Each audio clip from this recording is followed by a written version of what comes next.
Вечерва разговарам со универзитетскиот професор и воено-безбедносен експерт Методи Хаџијанов. Професоре, добро вечер, добре дојдовте во Дневникот. Да почнеме со ова што е најактуелно некако деновиве, стара идеја која што со години се зборува за некаква постепена интеграција на земјите од Западен Балкан во Европската унија и на Македонија, но некако изминатиот период се засили ангажманот, има еве некаква и официјална потврда од страна на премиерот дека се разговара за такво нешто. Може ли случувањата во Украина, се наоѓаме на 2 дена пред 4-та годишнина од почетокот на војната, да влијат за брза интеграција на регионот во Европската унија? Или до сега требаше да се случи така? Ја мислам дека до сега требаше да се случи, меѓутоа ако гледате до сега требаше да се случат многу работи од страна на Европската унија. 4 години изборува дека ќе се оправат во однос на безбедноста, не се случува тоа. Најверојатно шокот кој што се случи со сегашната политичка елита од САД во однос на Европа, праќањето на јасни пораки дека не можат веќе да бидат да играат онаа вазална политика во однос на безбедноста и да го имаат економскиот комодитет, да ги добиваат бенефитите под прагот на оно што е дозволено. Ќе освестат Европа дека најбезболна карта за неа е да го интегрира целиот дел, за да не остави простори кои што може да бидат ранлива точка или точка за подкусурување, која секогаш може да им остава стратешки, да кажеме, вакуум во било која позиција. Дали во позиција на економија, дали во позиција на внатрешни немири, дали во позиција на маневар кој што може да биде експлоатиран што од асиметрични актери или недржавни актери, што од други државни актери кои што можат да злоупотребат било каков да кажеме нестабилен регион кој може сериозно да ја потресе Европа, особено заради тоа што регионот за кој што зборуваме пред се Западниот Балкан е регион кој што не сакајќи е силно интегриран во Европа заради диаспората, заради патиштата, рутите, но и заради зависноста која што полека почнува да станува евидентна, особено заради географијата која што и Кина, а и Русија ја експлоатираат. Кина економски, земете ги пристаништата, земете ги трансферзалите кои што ги користи, начинот на кој што сака да допре, тоа е латентно под тепих што ви се рекло, а Русија со сите незини малициозни игри кои што ги игра за да може да го поткопа она што Европа сака да го покаже или за да може да застане на здрави нози.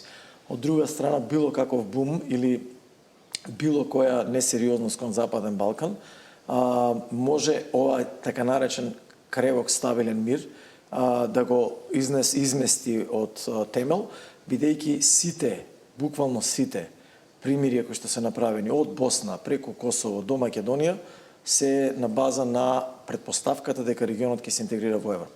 Ако не се интегрира, значи вие рачунате дека сите тие примирија или сите тие потписници Охридски рамковен договор, Дејтонски мировен договор и така натаму, Косовскиот, Кумановскиот договор паѓаат во вода. Ајде сега ми наметнавте една друго прашање кое што мислев да го прашам подоцна. Како гледате на оној безбедносен договор помеѓу Хрватска, Косово и Албанија и каква провокација е тоа што Вучич вели дека Косово има подобра армија од Црна Гора и од Македонија? Прво, ако го гледаме изолирано, тоа не може да представува никаков проблем, затоа што станува збор за пракса која што е либерална, демократска и која што е дозволена за земји кои што сака и споделуваат иста визија евроатлантска.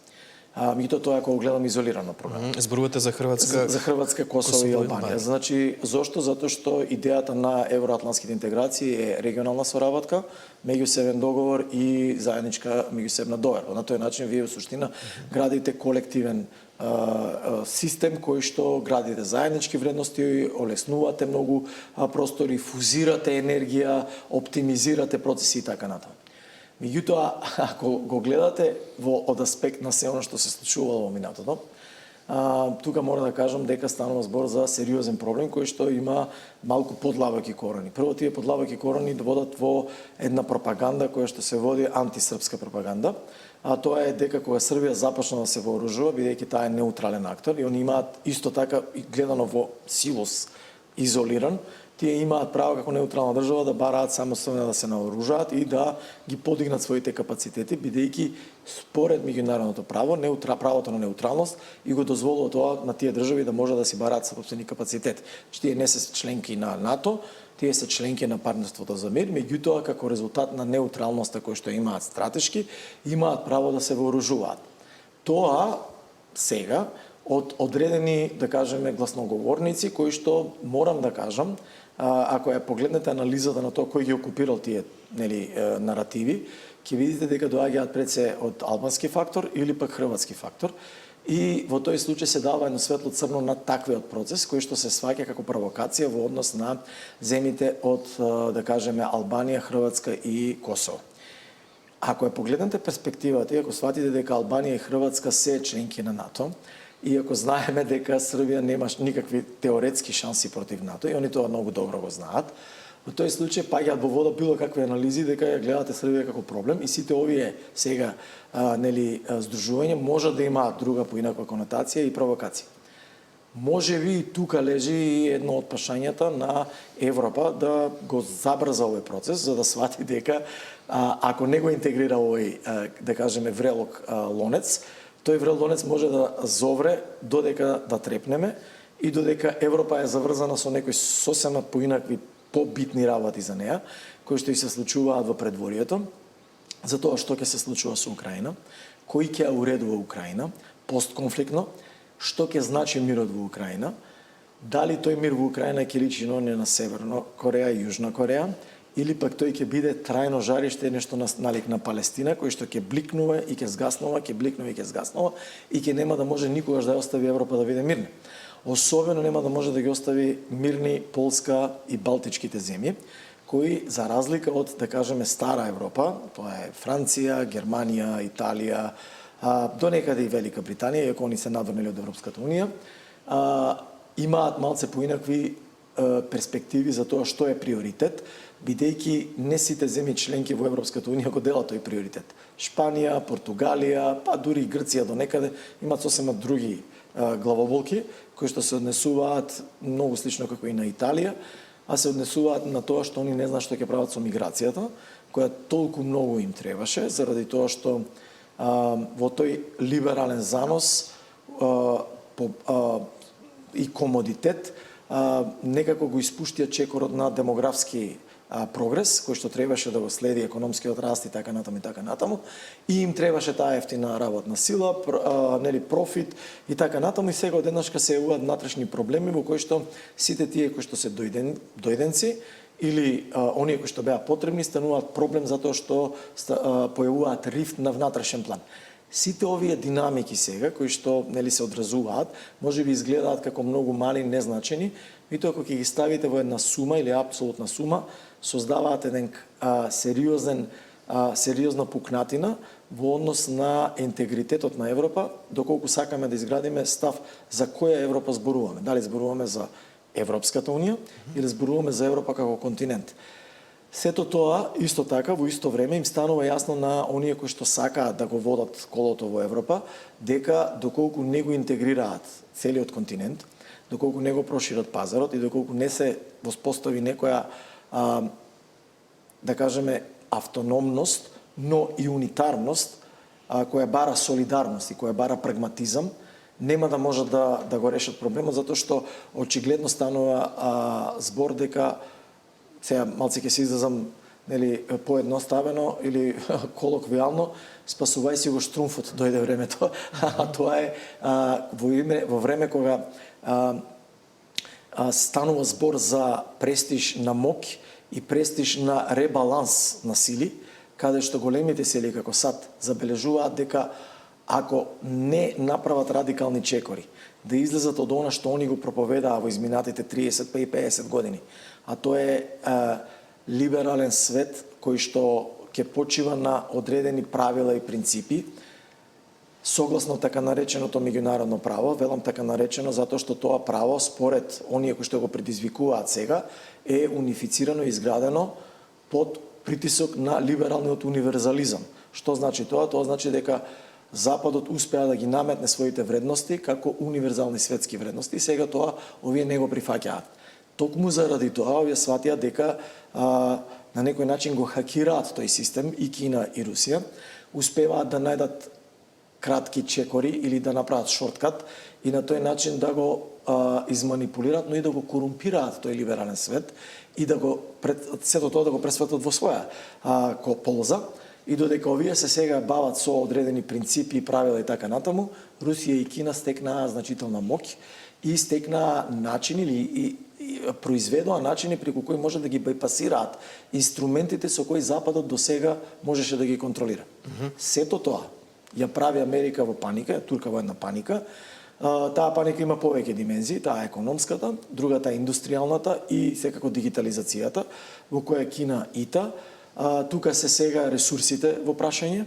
Ма колку самата Америка е виновна, професоре? Затоа што гледаме каков хаос се случува на меѓународната политичка сцена преку делувањето на претседателот на Соединетите Американски држави. Дали тој е виновен, останатите негови големи сојузници од претходно да бараат помош во Кина и во Индија? Видовме дека дури Европската унија потпиша договор со Индија за подобра економска соработка. Внимавајте, јас не велам дека САД се криви за ова. Јас велам дека САД во моментот кога гледаат сопствениот интерес. Тој интерес они сватија дека ако бидат заврзани во ултралибералните политики со кои што се бави Европската унија, тоа се внатрешни идентитетски прашања кои што зариваат или кои што создаваат отворени пукнатини кои што се експлоатираат од страна на речникот на Путин, од страна на речникот на Кина до некаде и на други, да кажеме, актери кои што не им мислат добро на демократијата. Во тој случај они сватија дека ќе го загубат ќе загубат момент да се убедуваат со Европа, бидејќи они немаат, ако сакате да го изградите европскиот став, кој е европскиот став? Ставот на Берлин, ставот на Париз, ставот на Брисел, кој е европскиот став? И они го сватија сето тоа и заради тоа и начинот на кој што сега се однесуваат им рекоа освестете се, ова е, ние мораме да одиме напред, вие ако сакате да се придружите, повелете. Значи они никогаш не рекла дека не ја сакаат Европа. Меѓутоа само пратија порака дека нема да можат да го толерираат она што одредени елити во Европа го почитуваат или политиките кои што тие ги градат. Вториот проблем е многу битен, е тоа што дел од овие политики европски се изедначија со противниците на сегашната елита во САД, тоа е демократскиот табор, значи имаат сосема спротивна идеологија и спротивна политика до тоа како треба да се гради државата и како треба да се градат меѓународните односи. Сето ова, кој ќе го ставите сега на хартија, апропо сите геополитички проблеми кои што се појавија за САД и предизвици, ги тера САД да реагираат на начинот кој што реагираат.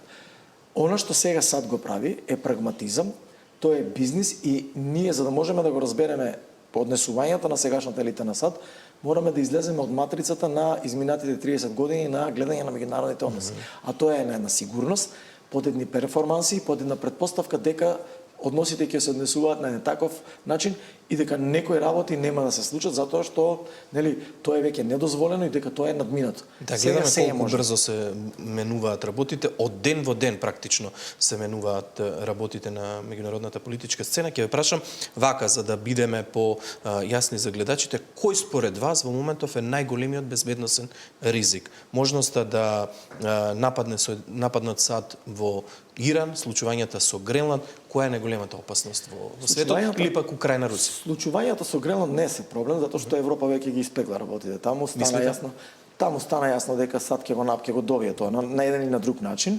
Они одиграа начин да ги застрашат европјаните за да можат да остварат она што нив им е геостратешки битно. Зошто? Затоа што стратезите во САД сватија дека две работи се битни за Русија и за Кина. За Кина се битни пристаништата и патиштата, за да можат тие да го искористат либералниот свет и отворениот свет и да дојдат преку хакирање на тие правила, непочитување на правилата, да дојдат до својата цел. А од друга страна пак за Русија е јасна географијата, бидејќи САД свати дека Русија интересира географијата. Русија е доволно голема и таа можеме да кажеме нели од геостратешки аспект таа е регионална сила, меѓутоа ако видите каков е регионот, таа ќе биде полусветска сила, значи половина од земјината топка е во интересна сфера на Русија.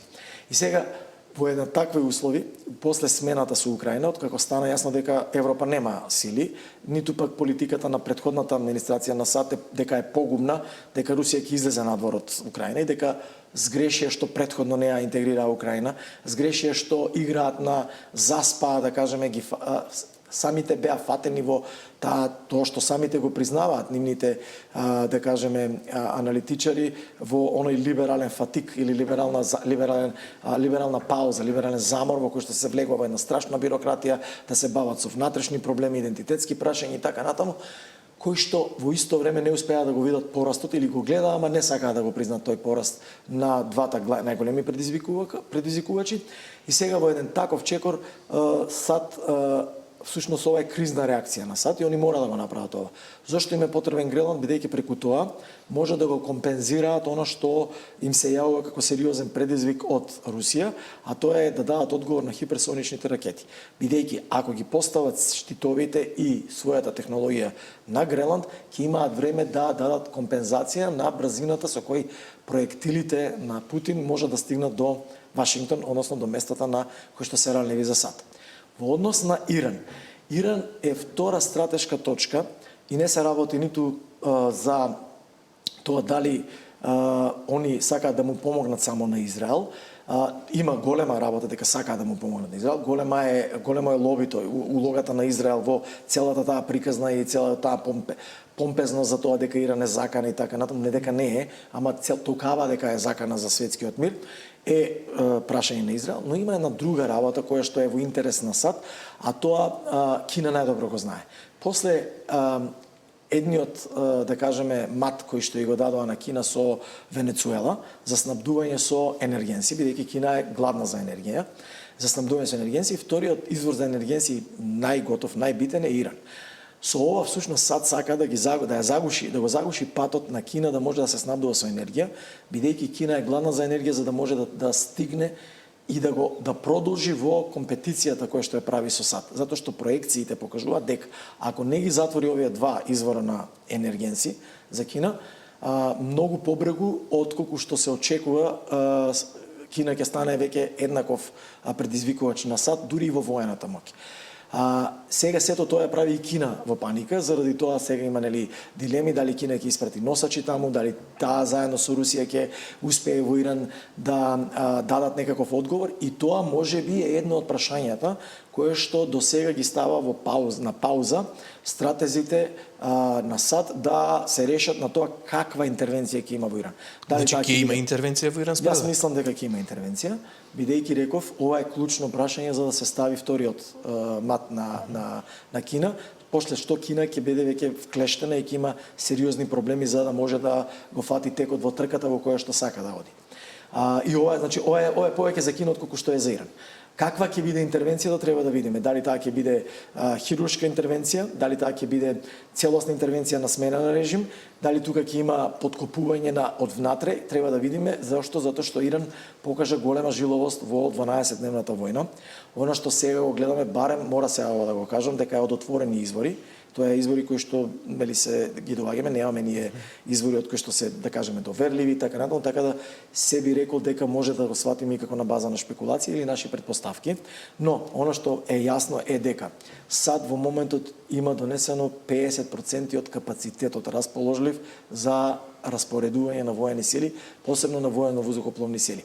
Заедно со Израел имаат сериозен капацитет со кој што всушност ќе итаат да го ранат дигиталниот вакуум кој што Иран го нема. Што е тоа што Иран го има како предност? Тие ја имаат асиметријата на своја страна и научените лекции кои што доаѓаат, мора ова да го кажам, и делумно од поранешниот противвоздушна одбрана која што имаше организирано Југославија за време на НАТО нападите, но многу унапредена. Што значи тоа? Тоа значи дека е направена во неколку слоја и таа противвоздушна одбрана сега, за разлика од претходната 25-та година, е унапредната со тоа што они успеа да ги дигитализираат или да ги направат сите противвоздушни системи да бидат ослободени од жица.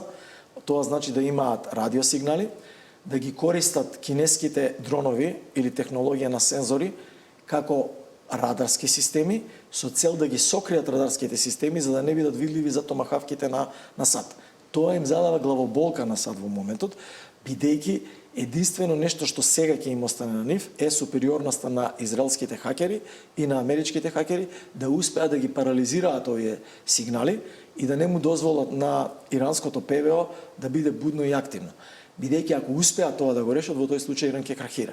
Ако не, тоа ќе биде сериозна главоболка за САД, затоа што внимавајте, Јордан е претворен во буквален носач на авиони. Саудиска Арабија е веќе главниот воено-воздухопловен команден центар.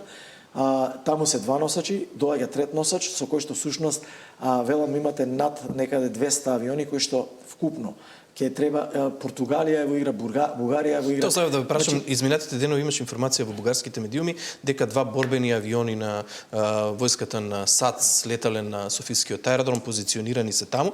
Имаше многу реакции во бугарската јавност. Официјалниот одговор е дека ќе бидат дел од некоја вежба за зголемување на безбедноста на НАТО, но дали во една ваква ситуација треба да бидеме изненадени дури и ние и од нас како земја членка на НАТО ако биде побарана некаква логистичка поддршка? Па ја не гледам дека треба да бидеме изненадени. Ние всушност во оној момент кога сме решиле дека сме избрале страна, не можеме сега да глумиме дека сме неутрални. Баравме 30 години да бидеме дел од. Значи во секој момент и кај нас може да слетаат борбени авиони на армијата на САД. Немаме ние стратешка, не сме во тој дел, меѓутоа и да слетаат не гледам проблем тука, затоа што ние имаме страни, треба да ни биде јасно, затоа што ние кукавме 30 години да бидеме дел од тоа и сега кога ќе ги земаме придобивките треба да даете влог во нешто. Не гледам дека ние сме интересна сфера сега, затоа што ниту сме во некаков си географски дел од интерес на тоа, ниту имаме таков капацитет во моментот.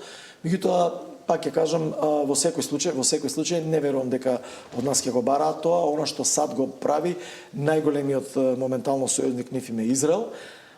Пак ќе кажам, нивната предност моментално е дигитализацијата, страната на Израел е асиметријата и слоевитата одбрана кои што ја имаат. Како ќе сето тоа ќе биде, значи има три сценарија кои што би можеле да ги преземат САД. Првото е најтешкото за нив, тоа е целосен сменен режим и копнена окупација, што мислам дека тоа е многу тешко. Втората е смена на режим со хируршки напади, каде што, бидејќи ако ги гледате сега борбените системи кои што се распоредени, тоа значи дека имаат распоредено Апачи, придонесено, значи ќе изведуваат операции за Combat Search and Rescue, тие се за таа намена, тоа се за пилоти кои што би паднале или одредена технологија да ја спасуваат издигот, или пак се за хируршки операции за специјални сили кои што може да изненадат повторно како што беше со изненадувањето со Мадуро, да изненадат со сосема нова технологија која што досега не сме ја виделе, да го парализираат целиот систем.